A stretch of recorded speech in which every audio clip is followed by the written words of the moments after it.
What's up, moviegoers? Welcome to the Marchio podcast. I'm your host, Anthony. Friday the 13th, the final chapter. Directed by Joseph Zito, produced by Frank Mancuso Jr., starring Corey Feldman and Crispin Glover.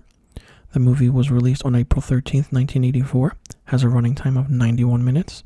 The budget is $2.2 million, and it grossed $33 million at the box office. The final chapter is the fourth installment in the Friday the 13th film series, picking up immediately after the events of Part 3. The plot follows a presumed dead Jason Voorhees who escapes from the morgue and returns to Crystal Lake to continue his killing spree. The film also introduces Tommy Jarvis, a young boy who serves as a major foil to Jason and would return as the protagonist of the following two next sequels. Now, much like Part 3, the film was originally supposed to be the final installment in the series. However, of course, you know that doesn't happen with horror movies. When you say the final chapter or the final anything, we don't know if that's it and we don't know if it's the ending. Now, the interesting factor is that the role of Tommy Jarvis was actually based off of a young Tom Savini. Now, Tom Savini, you might remember, did the makeup effects for the first Friday the 13th movie and actually introduced the character of Jason at the end where he comes out of the lake. So Tom Savini does come back in this movie to do the makeup effects, and he returned because he wanted to help kill off Jason, whom he helped create. I absolutely loved this fourth entry into the series. It's different, it's great. The killings are not your normal killings that you know and see of, and it just works in so many ways. Really, really does. Corey Feldman as Tommy Jarvis was done so well. Corey Feldman at the time was a very young, underrated actor. And we see Crispin Glover as Jimmy in this, who, rocks out to a certain dance tune, and, it's just funny to see. But what really stands out is that the makeup effect that the Jason character had and what Tom Savini was able to do. There is a scene at the end of the movie where Jason gets a machete to the head or his face, and it just slices him one ear into his eye, and he falls down, and the knife just protrudes right on in. It's a creepy scene, and it's really, really different and scary. The interesting thing about this movie is that the effect of how Tommy Jarvis would be the main protagonist, the main good guy going forward with these movies. It's good that you introduced Tommy Jarvis, and it was different because at the end of the movie, and Tommy, kills Jason, and basically Tommy notices that Jason's fingers are moving slightly, and he continues to hack at his body, screaming, "Die, die, die," over and over again, while, Trish repeatedly yells out his name to stop. So we see that menacing look like, Tommy just wants to kill Jason. And you could tell that maybe Tommy is going to be the new killer at the end. And the interesting thing about this movie was that Tommy Jarvis was basically the so-called next-door neighbor of the camp.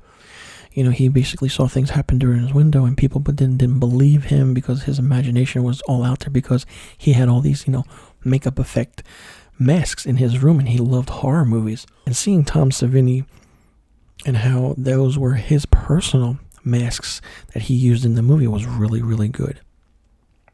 Basically, you could say that Tom Savini himself directed this movie in a way, and not Joseph Zito, because when you say that this movie is the final chapter, you need to end it as the final chapter.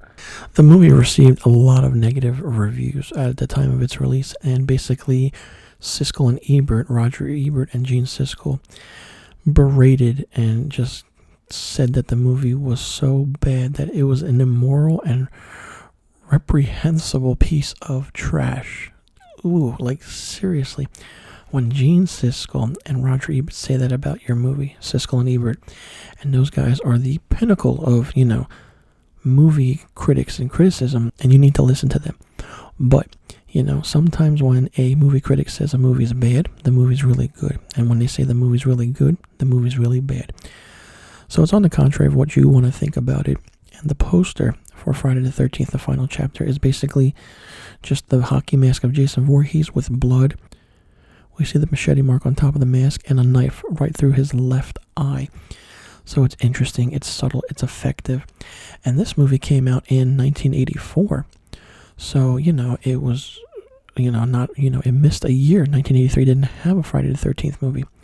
80, 81, and 82 had all 3 years had a Friday the 13th movie. Skip 83, final chapters in 84. But, with the success and the cult following that this movie had at the box office, its success prompted another sequel, Friday the 13th, A New Beginning, which came out 1 year later. Here's the thing. I actually liked how this movie was done, and I loved everything about it. The killings, like I said, were different. When Tom Savini is in it, it's good. Anything Tom Savini does for special effects or makeup is going to be good. It's just flat out simple. So if you've never seen Friday the 13th, the final chapter, what are you doing? Like, seriously, this is one of the best entries in the series by far.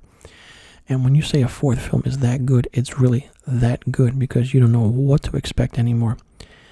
And it's just different because after this, they should have just ended it and made Tommy Jarvis the killer from going here on out.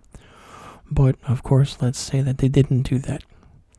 So let me know in the comment section below what you think about Friday the 13th, the final chapter. Did you like it? Did you enjoy it? And do you think that it's the best in the franchise? And do you think that this should have been the final chapter in the Friday the 13th movies? Should they have ended it? Should Jason Voorhees have done something else? And do you think Corey Feldman as Tommy Jarvis was a really, really nice touch? Let me know in the comment section below about the questions I just asked.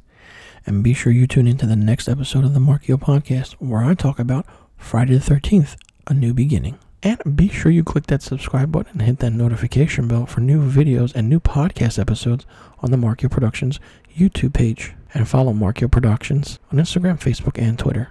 And follow me, Anthony, your host, on Instagram and Twitter at misterfilmstock. And follow the Marchio Podcast on Instagram, Facebook, and Twitter. I'll leave a link to all the social media accounts in the description box below. You can check it out and follow along. All right, everyone, that does it for today's episode. I'm your host, Anthony. Thanks for tuning in.